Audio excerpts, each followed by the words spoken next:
তব কথামৃতম তপ্ত জীবনম কবিভিরীড়িতং কলমশাপহ শ্রবণমঙ্গলং শ্রীমদাততম ভুবি গৃণন্তি ये ভুরিদা জনা। শ্রী শ্রী রামকৃষ্ণ কথামৃত চতুর্থ ভাগ। গিরিশ ঘোষ ও অবতারবাদ। কে পবিত্র? যার বিশ্বাস ভক্তি। শ্রীযুক্ত গিরিশ ঘোষ দুই একটি বন্ধু সঙ্গে গাড়ি করিয়া আসিয়া উপস্থিত। কিছু পান করিয়াছেন, কাঁদিতে কাঁদিতে আসিতেছেন ও ঠাকুরের চরণে মাথা দিয়া কাঁদিতেছেন। শ্রীরামকৃষ্ণ সস্নেহে তাহার গা চাপড়াইতে লাগিলেন। একজন ভক্তকে ডাকিয়া বলিতেছেন, ওরে, একে তামাক খাওয়া। গিরিশ মাথা তুলিয়া হাত জোর করিয়া বলিতেছেন, তুমি পূর্ণ ব্রহ্ম, তা যদি না হয় সবই মিথ্যা।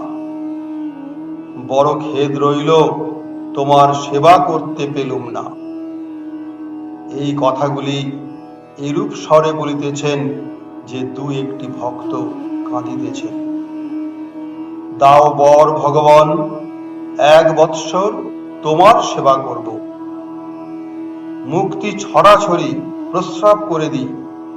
বলো, তোমার সেবা 1 বৎসর করব। ঠাকুর, এখানকার লোক ভালো নয়, কেউ কিছু বলবে। গিরিশ, তা হবে না, বলো। ঠাকুর, আচ্ছা, তোমার বাড়িতে যখন যাব। গিরিশ, না, তা নয়, এইখানে করব। ঠাকুর জিদ দেখিয়া, আচ্ছা, সে ঈশ্বরের ইচ্ছা। ঠাকুরের গলায় অসুখ। গিরিশ আবার কথা কহিতেছেন, বলো আরাম হয়ে যাক। আচ্ছা, আমি ছাড়িয়ে দেব, কালি কালি। ঠাকুর, আমার লাগবে। গিরিশ, ভালো হয়ে যা। ভালো যদি না হয়ে থাকে তো যদি আমার ও পায়ে কিছু ভক্তি থাকে তবে অবশ্য ভালো হবে। বলো, ভালো হয়ে গেছে? ঠাকুর বিরক্ত হইয়া, যা বাপু, আমি ওসব বলতে পারি না। রোগ ভালো হওয়ার কথা মাকে বলতে পারি না। আচ্ছা, ঈশ্বরের ইচ্ছায় হবে। গিরিশ, আমায় ভুলো না, তোমার ইচ্ছায়। ঠাকুর, ছি, ও কথা বলতে নাই।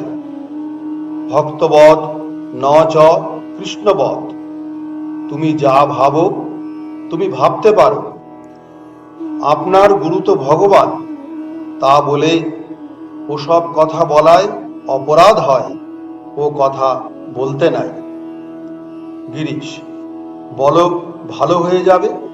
ঠাকুর, আচ্ছা, যা হয়েছে তা যাবে। গিরিশ নিজের ভাবে মাঝে মাঝে ঠাকুরকে সম্বোধন করিয়া বলিতেছেন, হ্যাঁ গা, এবার রূপ নিয়ে আসো নাই কেন গা। কিয়ৎক্ষণ পরে আবার বলিতেছেন, এবার বুঝি বাংলা উদ্ধার। কোন কোন ভক্ত ভাবিতেছেন, বাংলা উদ্ধার, সমস্ত জগৎ উদ্ধার।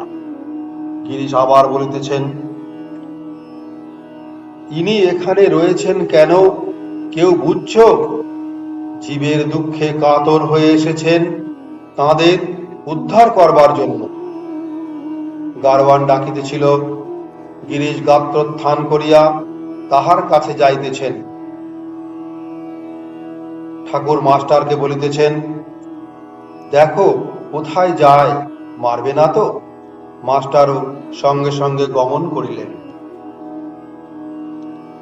গিরিশ আবার ফিরিয়াছেন ও ঠাকুরকে স্তব করিতেছেন, ভগবান, পবিত্রতা আমায় দাও, যাতে কখনো একটুও পাপ চিন্তা না হয়। ঠাকুর, তুমি পবিত্র তো আছো, তোমার যে বিশ্বাস ভক্তি, তুমি তো আনন্দে আছো। গিরিশ, আজ্ঞে না, মন খারাপ, অশান্তি, তাই খুব মদ খেলুম। কিয়ৎক্ষণ পরে গিরিশ আবার বলিতেছেন, ভগবান, আশ্চর্য হচ্ছি যে পূর্ণ ব্রহ্ম ভগবানের সেবা করছি। এমন কি তপস্যা করেছি যে এই সেবার অধিকারী হয়েছি? ঠাকুর মধ্যাহ্নের সেবা করিলেন। অসুখ হওয়াতে অতি সামান্য একটু আহার করিলেন।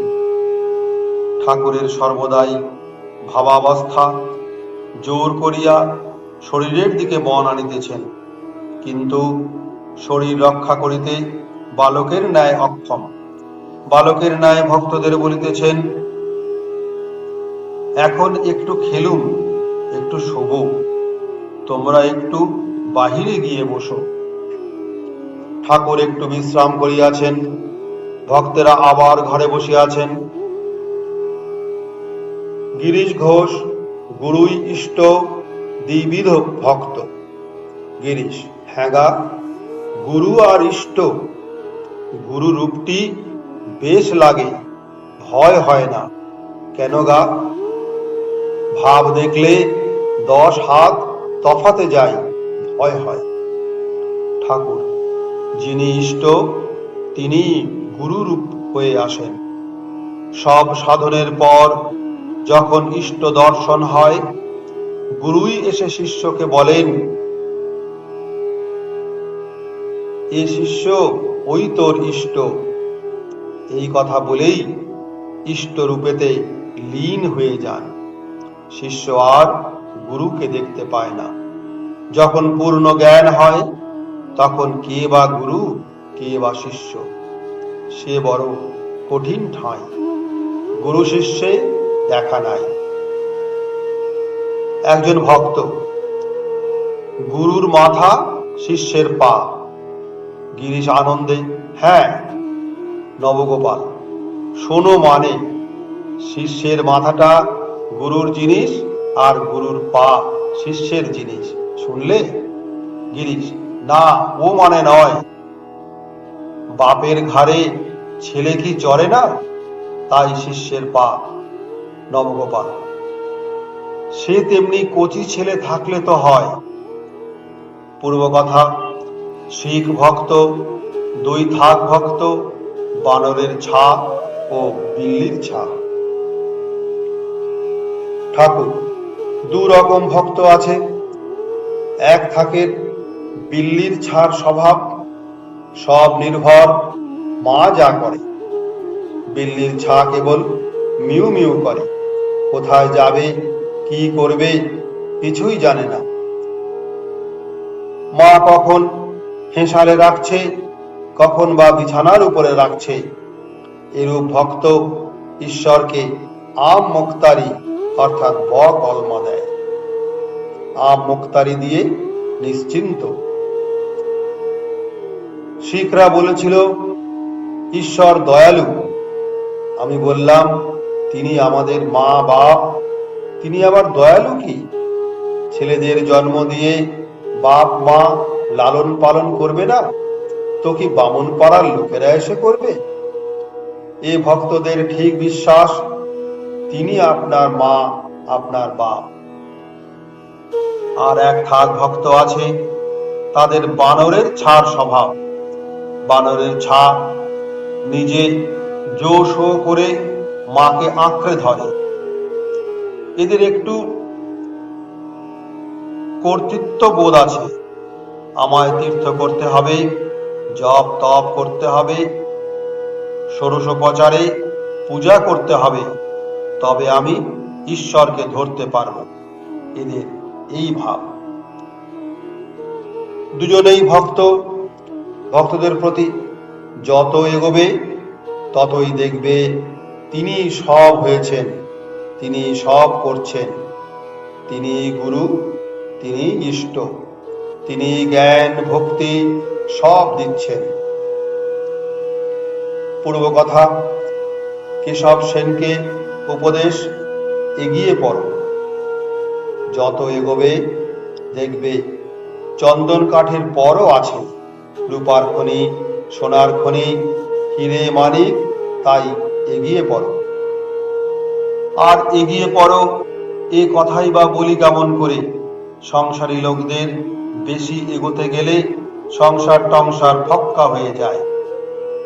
কেশব সেন উপাসনা করছিল, বলে, হে ঈশ্বর, তোমার ভক্তি নদীতে যেন ডুবে যাই। সব হয়ে গেলে আমি কেশবকে বললাম, ওগো, তুমি ভক্তি নদীতে ডুবে যাবে কি করে? ডুবে গেলে চিকের ভিতর যারা আছে তাদের কি হবে? তবে এক কর্ম করো, মাঝে মাঝে ডুব দিও আর একবার আড়ায় উঠো। সকলের হাস্য। বৈষ্ণবের কলকলানি। ধারণা করো, সত্য কথা তপস্যা। কাটোয়ার বৈষ্ণব তর্ক করিতেছিলেন। ঠাকুর তাহাকে বলিতেছেন, তুমি কলকলানি ছাড়ো, ঘি কাঁচা থাকলেই কলকল করে। একবার তাঁর আনন্দ পেলে বিচার বুদ্ধি পালিয়ে যায়। মধু পানের আনন্দ পেলে আর ভনভনানি থাকে না। বই পড়ে কতকগুলো কথা বলতে পারলে কি হবে? পণ্ডিতেরা কত শ্লোক বলে, শিরনা, গোকুল মণ্ডলী, এইসব। সিদ্ধি সিদ্ধি মুখে বললে কি হবে? কুলকুচো করলেও কিছু হবে না। পেটে ঢুকুতে হবে, তবে নেশা হবে।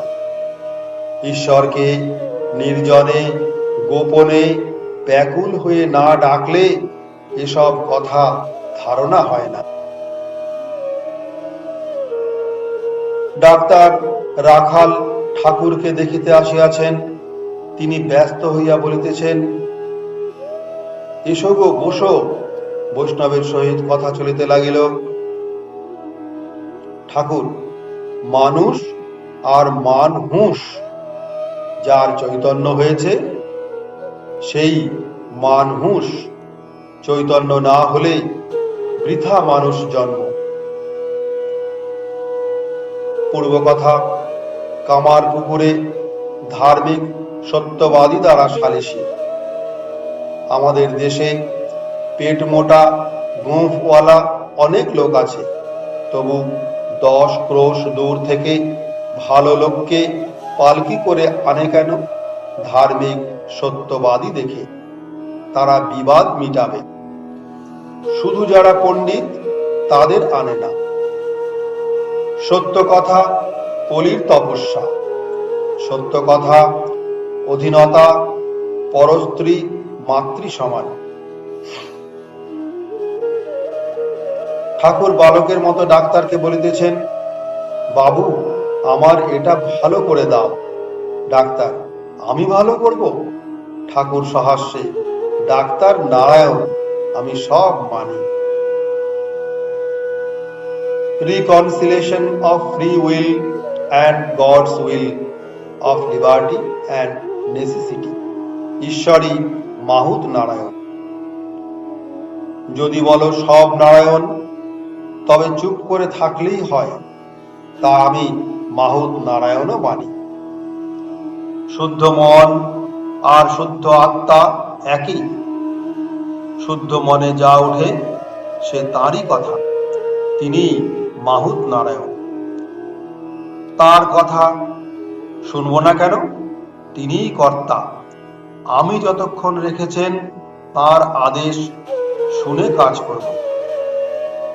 ঠাকুরের গলার অসুখ এইবার ডাক্তার দেখিবেন। ঠাকুর বলিতেছেন, মহেন্দ্র সরকার জিহ্বা টিপেছিল, যেমন গরুর জিহ্বাকে টিপে। ঠাকুর আবার বালকের ন্যায় ডাক্তারের জামায় বারংবার হাত দিয়ে বলিতেছেন, বাবু, বাবু, তুমি এইটে ভালো করে দাও। ল্যারিঞ্জোস্কোপ দেখিয়া ঠাকুর হাসিতে হাসিতে বলিতেছেন, বুঝেছি, এতে ছায়া পড়বে। নরেন্দ্র গান গাইলেন। ঠাকুরের অসুখ বলিয়া বেশি গান হইল না। তৃতীয় পরিচ্ছেদ। শ্রীযুক্ত ডাক্তার ভগবান রুদ্র ও ঠাকুর শ্রীরামকৃষ্ণ। ঠাকুর শ্রীরামকৃষ্ণ মধ্যাহ্নে সেবা করিয়া নিজের আসনে বসিয়া আছেন। ডাক্তার ভগবান রুদ্র ও মাস্টারের সহিত কথা কইতেছেন। ঘরে রাখা লাটু প্রভৃতি ভক্তেরাও আছেন। আজ বুধবার, নন্দোৎসব, 18ই ভাদ্র, শ্রাবণ অষ্টমী নবমী তিথি, 2রা সেপ্টেম্বর 1885 খ্রিস্টাব্দ। ঠাকুরের অসুখের বিষয় সমস্ত ডাক্তার শুনিলেন। ঠাকুর নিচে মেঝেতে আসিয়া ডাক্তারের কাছে বসিয়াছেন। ঠাকুর: দেখো গা, ঔষধ সহ্য হয় না, ধাত আলাদা। টাকা স্পর্শন, গিরবন্ধা, সঞ্চয় এসব ঠাকুরের অসম্ভব। আচ্ছা, এটা তোমার কি মনে হয়? টাকা ছুঁলে হাত এঁকে বেঁকে যায়, নিঃশ্বাস বন্ধ হয়ে যায়। আর যদি আমি গিরো বা গ্রন্থি বাঁধি, যতক্ষণ না গিরো খোলা হয় ততক্ষণ নিঃশ্বাস বন্ধ হয়ে থাকবে। এই বলিয়া একটি টাকা আনিতে বলিলেন। ডাক্তার দেখিয়া অবাক যে হাতের উপর টাকা দেওয়াতে হাত বাঁকিয়া গেল আর নিঃশ্বাস বন্ধ হয়ে গেল। টাকাটি স্থানান্তরিত করিবার পর ক্রমে ক্রমে 3 বার দীর্ঘ নিঃশ্বাস পড়িয়া তবে হাত পুনর্বার শিথিল হইল। ডাক্তার মাস্টারকে বলিতেছেন, অ্যাকশন অন দ্য নার্ভস, স্নায়ুর উপর ক্রিয়া। পূর্বকথা: শম্ভু মল্লিকের বাগানে আফিম সঞ্চয়, জন্মভূমি কামারপুকুরে আম পাড়া, সঞ্চয় অসম্ভব। ঠাকুর আবার ডাক্তারকে বলিতেছেন, আর একটি অবস্থা আছে, কিছু সঞ্চয় করবার জো নাই। শম্ভু মল্লিকের বাগানে একদিন গেছিলাম, তখন বড় পেটের অসুখ। শম্ভু বললে, একটু একটু আফিম খেও, তাহলে কম পড়বে। আমার কাপড়ের কোটে একটু আফিম বেঁধে দিলে। যখন ফিরে আসছি ফটকের কাছে কে জানে ঘুরতে লাগলাম, যেন পথ খুঁজে পাচ্ছি না। তারপর যখন আফিমটা খুলে ফেলে দিলে, তখন আবার সহজ অবস্থা হয়ে বাগানে ফিরে এলাম। দেশেও আম পেড়ে নিয়ে আসছি, আর চলতে পারলাম না, দাঁড়িয়ে পড়লাম। তারপর সেগুলো একটা ডোবের মতন জায়গায় রাখতে হলো, তবে আসতে পারলাম। আচ্ছা, ওটা কি? ডাক্তার: ওর পেছনে আর একটা শক্তি আছে, মনের শক্তি।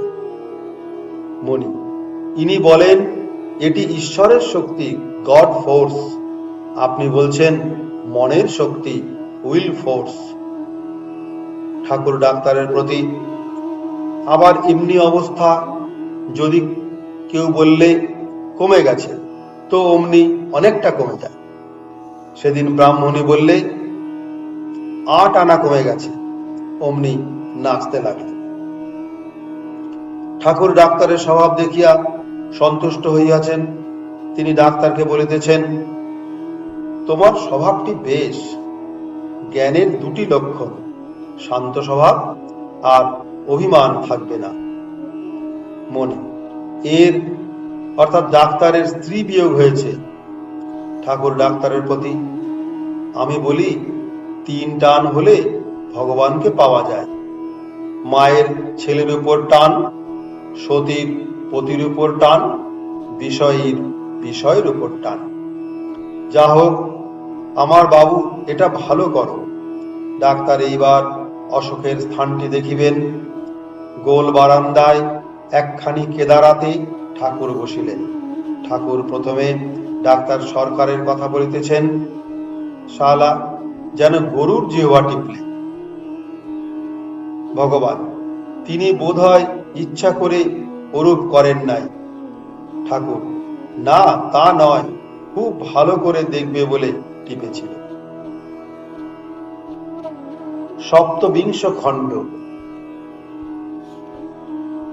শ্যামপুকুর বাটিতে ডাক্তার সরকার, নরেন্দ্র, শশী, শরৎ, মাস্টার, গিরিশ প্রভৃতি ভক্ত সঙ্গে। 5ম পরিচ্ছেদ। পূর্বকথা। উন্মাদাবস্থায় কুঠির পেছনে যেন গায়ে হোমাগ্নি জ্বলন। পণ্ডিত পদ্মলোচনের বিশ্বাস ও তাহার মৃত্যু। ঠাকুর শ্রীরামকৃষ্ণ শ্যামপুকুর বাটিতে চিকিৎসার্থ ভক্ত সঙ্গে বাস করিতেছেন। আজ কোজাগর পূর্ণিমা, শুক্রবার 23 অক্টোবর 1885, বেলা 10টা। ঠাকুর মাস্টারের সহিত কথা কইতেছেন। মাস্টার তাহার পায়ে মোজা পরাইয়া দিতেছেন। ঠাকুর সহাস্যে, কমফর্টারটা কেটে পায়ে পড়লে হয় না? বেশ গরম। মাস্টার হাসিতেছেন। গতকল্য বৃহস্পতিবার রাত্রে ডাক্তার সরকারের সহিত অনেক কথা হইয়া গিয়াছে। শ্রী শ্রী কথামৃত প্রথম ভাগে এসব কথা প্রকাশিত হইয়াছে। ঠাকুর সে সকল কথা উল্লেখ করিয়া মাস্টারকে হাসিতে হাসিতে বলিতেছেন, কাল কেমন তুহু তুহু বললুম। ঠাকুর কাল বলিয়াছিলেন, জীবেরা ত্রিতাপে জ্বলছে, তবু বলে বেশ আছি। ব্যাঁকা কাঁটা দিয়ে হাত কেটে যাচ্ছে, দর দর করে রক্ত পড়ছে, তবু বলে আমার হাতে কিছু হয় নাই। জ্ঞানাগ্নি দিয়ে এই কাঁটা তো পোড়াতে হবে। ছোট নরেন ওই কথা স্মরণ করিয়া বলিতেছেন, কালকের বাঁকা কাটার কথাটি বেশ, জ্ঞানাগ্নিতে জ্বালিয়ে দেওয়া। ঠাকুর, আমার সাক্ষাৎ ওইসব অবস্থা হতো। কুঠির পেছন দিয়ে যেতে যেতে গায়ে যেন হোমাগ্নি জ্বলে গেল। পদ্মলোচন বলেছিল, তোমার অবস্থা সভা করে লোকদের বলবো। তারপর কিন্তু তার মৃত্যু হলো।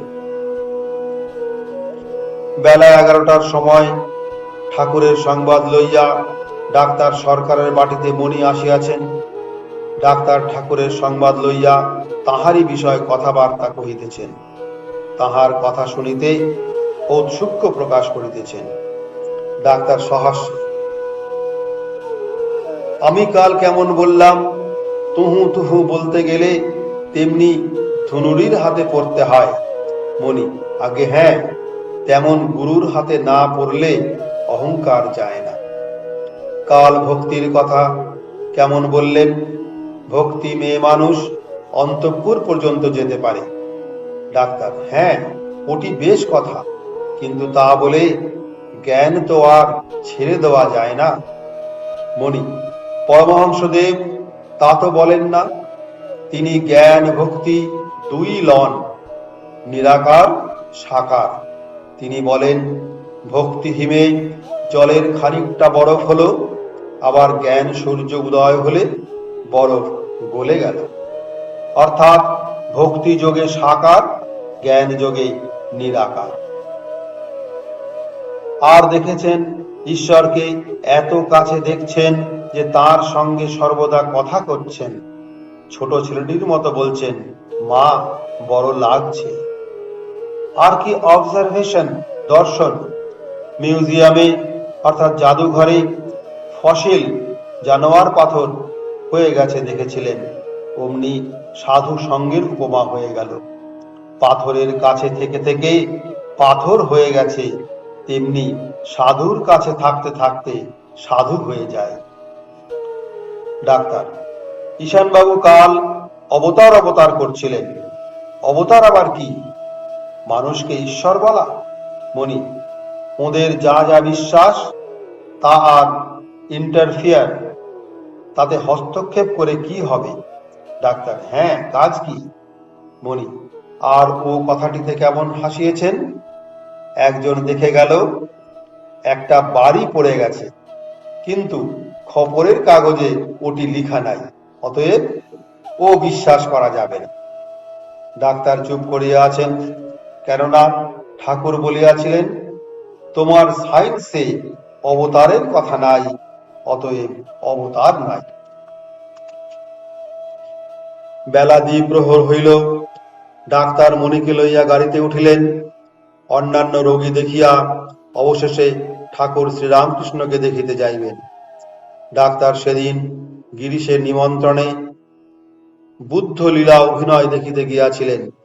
তিনি গাড়িতে বসিয়া মণিকে বলিতেছেন, বুদ্ধকে দয়ার অবতার বললে ভালো হতো, বিষ্ণুর অবতার কেন বললে? ডাক্তার মণিকে হেদুয়ার চৌমাথায় নামাইয়া দিলেন। জয় গুরু।